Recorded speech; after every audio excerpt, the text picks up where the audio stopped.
Jerry back with at Theatrically Jerry. This is part 3 of my 3-part review on V-Show's S716 Goku.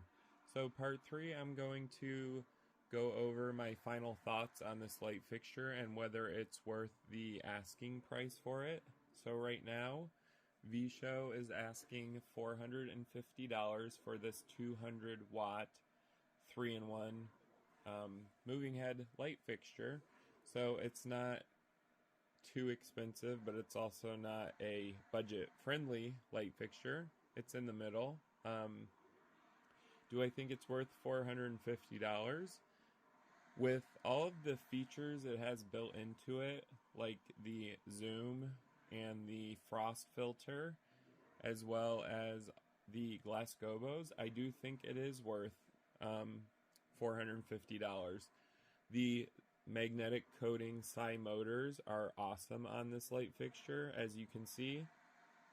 I also love the 16-bit options on the pan and tilt channel, as well as the dimmer channel and the zoom and focus channels.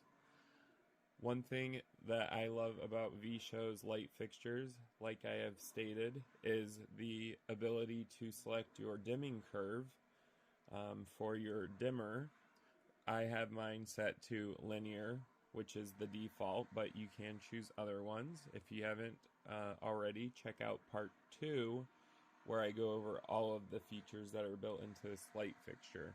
So I do think this light is worth $450.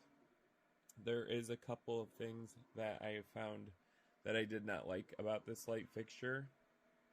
One is V-Show's touch system, which is right here.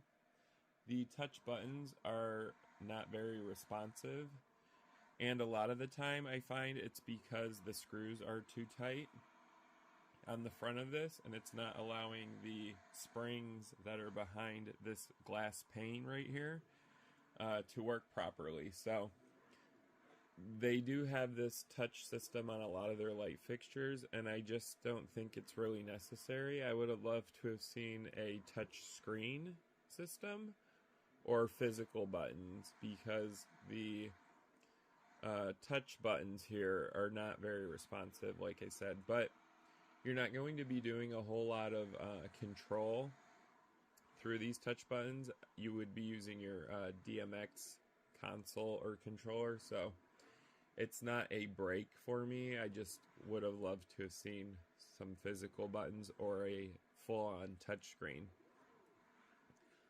A couple of other things that I don't really care for on this particular light fixture is the sound of the fans when the LED is on full intensity. It's loud compared to the other light fixtures I own. This one is a little on the loud side, but only when the dimming channel is at 100%.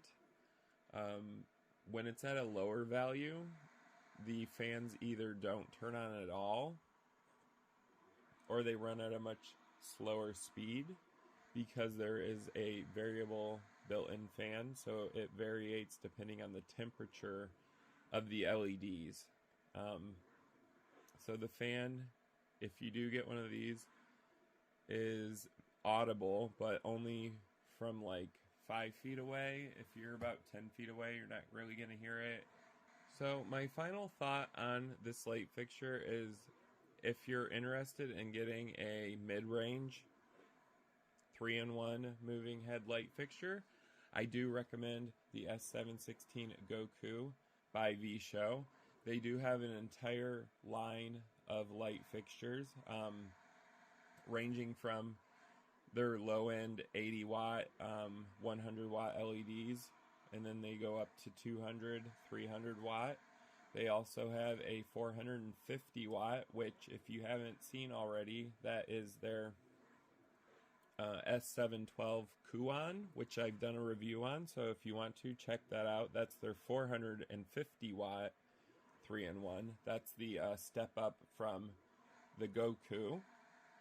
and their brightest is a 600 watt, which I have not reviewed because I do not have one to review. I would love to review the S711, that's what it is.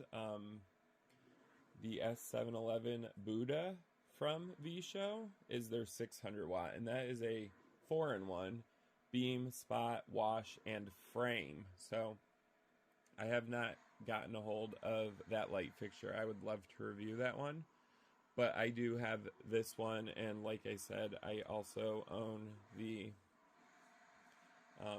S712 Kuan. So I have the S712 Kuan, and we have the S716 Goku, and their highest range one is the S711 Buddha. So if you are interested in purchasing this light fixture, you can go ahead and check out V-Show's website. Thank you for watching part 3 of my 3-part series on the S716 Goku by V-Show.